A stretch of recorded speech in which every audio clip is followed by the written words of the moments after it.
உங்கள் துக்கம் சந்தோஷமாய் மாறும். உங்கள் கவலைகள் கண்ணீர் எல்லாம் மறைந்துவிடும்.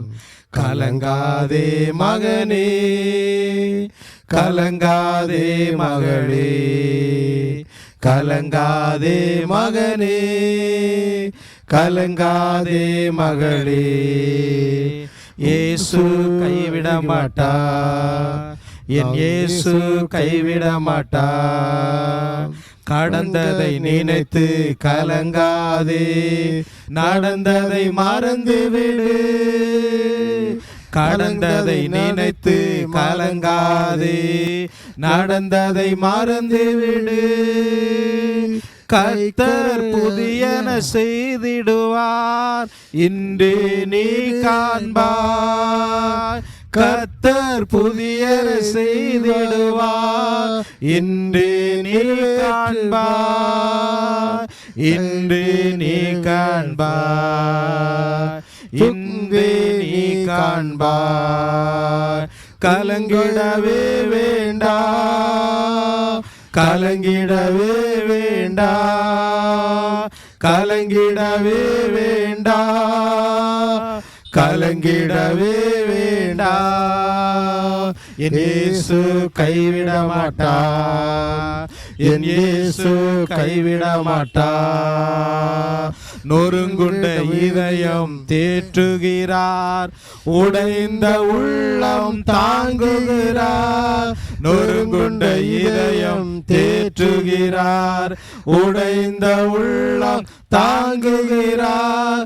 காயங்கள் அனைத்தையும் கட்டுகிறார், கண்ணீர் துடைக்கிறார். உன் காயங்கள் அனைத்தையும் கட்டுகிறார், கண்ணீர் துடைக்கிறார். உன் கண்ணீர் துடைக்கிறார்.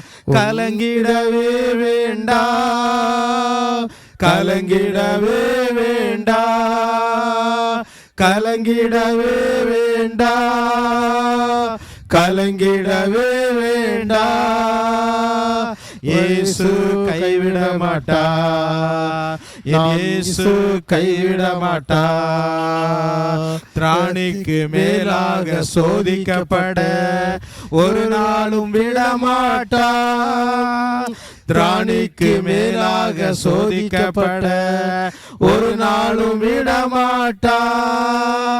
தாங்கிடுவார் தருவார், தப்பி சொல்ல வழி செய்வார்.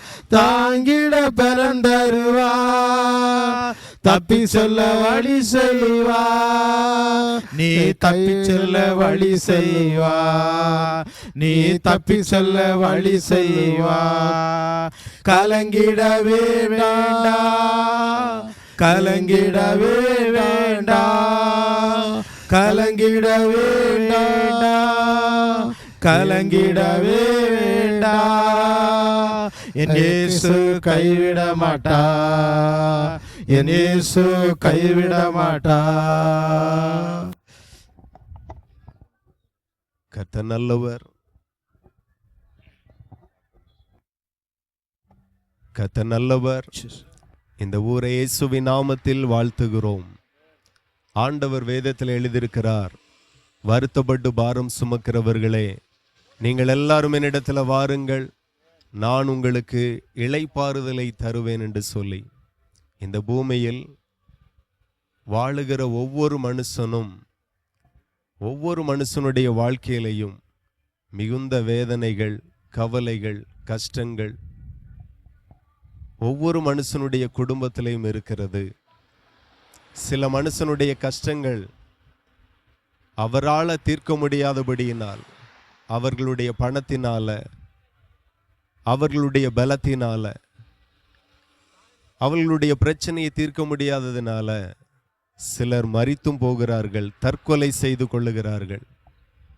இதுக்கு மேல ஒரு வாழ்க்கை இல்லை என்று சொல்லி நினைக்கிறார்கள். இவ்வளோ கஷ்டத்தில் இருந்தும் வியாதியில இருந்தும் எங்களை யார் காப்பாற்றுவார், இதுக்கு என்ன தீர்வு என்று தினந்தோறும் டிவி நியூஸ்கள்லையும் பேப்பர்லையும் தற்கொலை இல்லை என்கிற ஒரு நாள் கூட கிடையாது. இளம் வயதினர் தற்கொலை பண்ணுகிறார்கள், வயோதிபர்கள் தற்கொலை பண்ணுகிறார்கள், வாலிபர்கள் கூட தற்கொலை பண்ணுகிறார்கள். தன்னுடைய வாழ்க்கையில தனக்கு இருக்கிற பிரச்சனை அதுக்கு ஒரு தீர்வு இல்லை என்று சொல்லி நினைக்கிறார்கள். ஒரு நாட்கள்ல நாங்களும் அப்படிதான் இருந்தோம். எங்களுக்கு இருக்கிற வியாதி ஒரு பக்கம், என்ன ஒரு பக்கம் கஷ்டம், பணம் இல்லை, சுகம் இல்லை. பலர் பல ஆலோசனைகளை தந்தார்கள், முயற்சி செய்து பார்த்தோம், எதிலையும் பலன் இல்லை.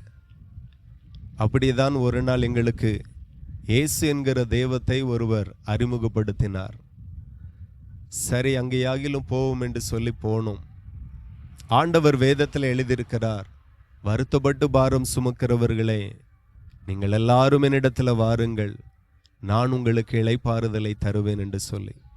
அப்படியே பாரத்தோடும் வேதனையோடும் ஆண்டவரிடத்தில் போனோம். போன அன்னைக்கே அளவில்லாத ஒரு சந்தோஷத்தையும் சமாதானத்தையும் கர்த்தர் எங்களுக்கு கொடுத்தார். ஆண்டவர் கொடுத்த சமாதானத்தையும் ஆண்டவர் கொடுத்த சுகத்தையும் நாங்கள் அனுபவித்தபடியினால தான் இன்றைக்கு இந்த தெருவில் நின்று அவருடைய ஆசீர்வாதத்தையும் சமாதானத்தையும் சில நபருக்காகிலும் சொல்லணும். ஏன்னா எங்களிடத்தில் இதே போல யாராகிலும் சொல்லாமல் இருந்திருந்தால் நாங்கள் அன்றைக்கே எங்களுடைய நெருக்கத்திலையும் கஷ்டத்திலையும் மரித்திருப்போம். சொன்னபடியினால ஆண்டவரிடத்தில் வந்தோம், ஜெபித்தோம். ஆண்டவர் எங்களுக்கு சமாதானத்தையும் சுகத்தையும் தந்தார். இன்னைக்கு மனுஷனுக்கு இருக்கிற பெரிய பிரச்சனையே வியாதியினால் வந்த கடன். இந்த ரெண்டுலையும் மனிதர்கள் அதிகமாய் நெருக்கப்படுகிறார்கள், கண்ணீர் வடிக்கிறார்கள். சில வியாதிகள் எல்லாம் வைரஸ்னால வருகிறது, சில வியாதிகள் தலைமுறை தோறும் தொடருகிறது. தாத்தாக்கு இருந்தது, இப்போ தகப்பனுக்கு இருக்கிறது, அடுத்தால பிள்ளைகளுக்கு இருக்கிறது.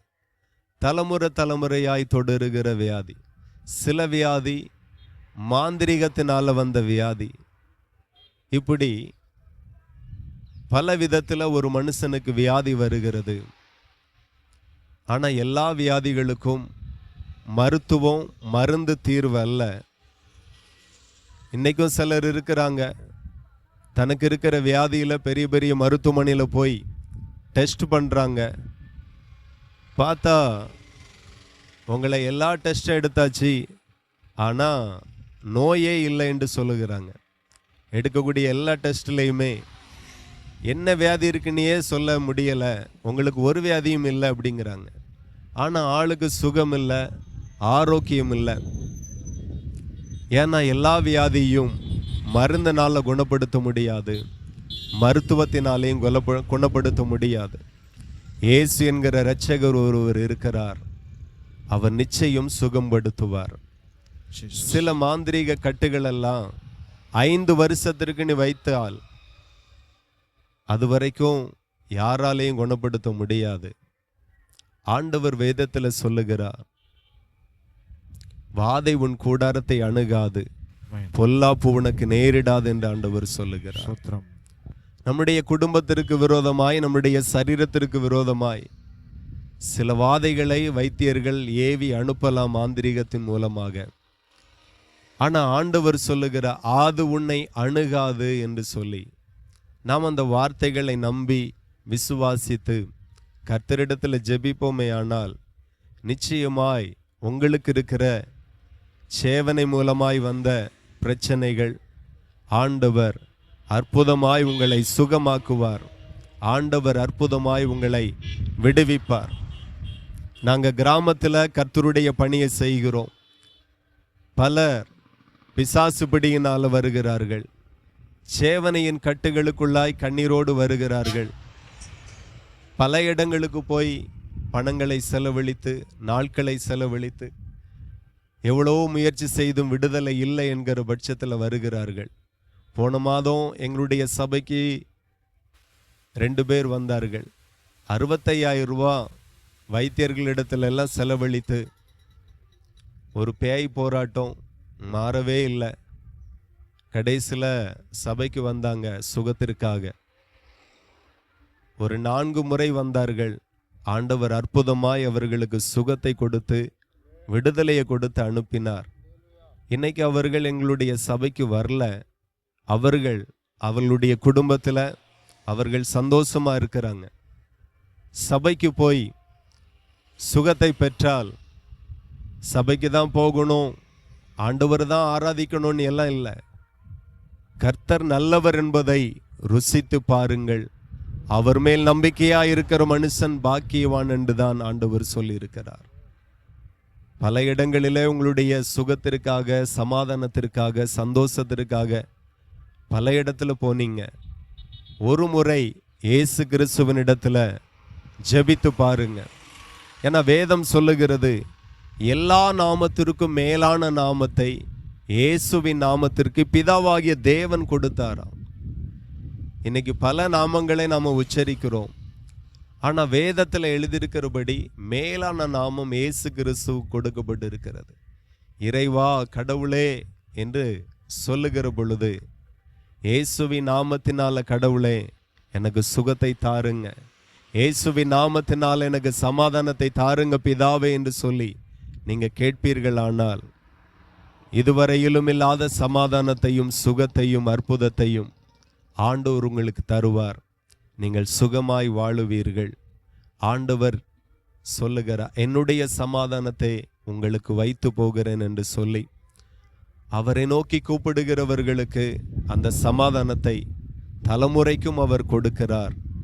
ஜெபியுங்க, கர்த்தர் உங்களுக்கு அற்புதங்களை செய்வார். ஆமென்.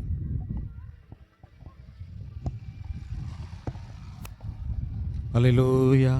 யார் உன்னை கைவிட்டாலோ இயேசு கைவிட மாட்டார்.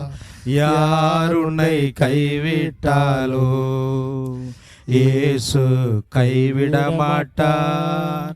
கைவிட மாட்டார், கைவிட மாட்டார், கைவிடவே மாட்டார். இயேசு கைவிடவே மாட்டார். தாயும் அவரே, தந்தையும் அவரே, தாயும் அவரே, தந்தையும் அவரே. தாலாட்டுவார், இயேசு சீராட்டுவார். தாலாட்டுவார், இயேசு சீராட்டுவார். யார் உன்னை கைவிட்டாலோ இயேசு கைவிட மாட்டார். யார் உன்னை கைவிட்டாலோ இயேசு கைவிட மாட்டார். வேதனை துன்பம் நெருக்கும் போதெல்லாம், வேதனை துன்பம் நெருக்கும் போதெல்லாம் வேண்டிடுவேனே காத்திடுவாரே. வேண்டிடுவேனே காத்திடுவாரே. யார் உன்னை கைவிட்டாலோ இயேசு கைவிட மாட்டார். யார் உன்னை கைவிட்டாலோ இயேசு கைவிட மாட்டார். அன்பு பரலோக பிதாவே, இயேசு நாமத்தில் நாங்கள் ஜெபிக்கிற தகப்பனே, இந்த வேளையில கூட இந்த இடத்துல கர்த்தாவே நாமத்தை மகிமைப்படுத்தும்படி கர்த்தர் கொடுத்த கிருபைக்காய் ஸ்தோத்திரம். தேவனே, ஹல்லேலூயா. வருத்தப்பட்டு பாரம் சுமக்கிறவர்களே, நீங்கள் எல்லோரும் இடத்தில் வாருங்கள், நான் உங்களுக்கு இளைப்பாறுதல் தருவேன் என்று சொன்ன தேவன்.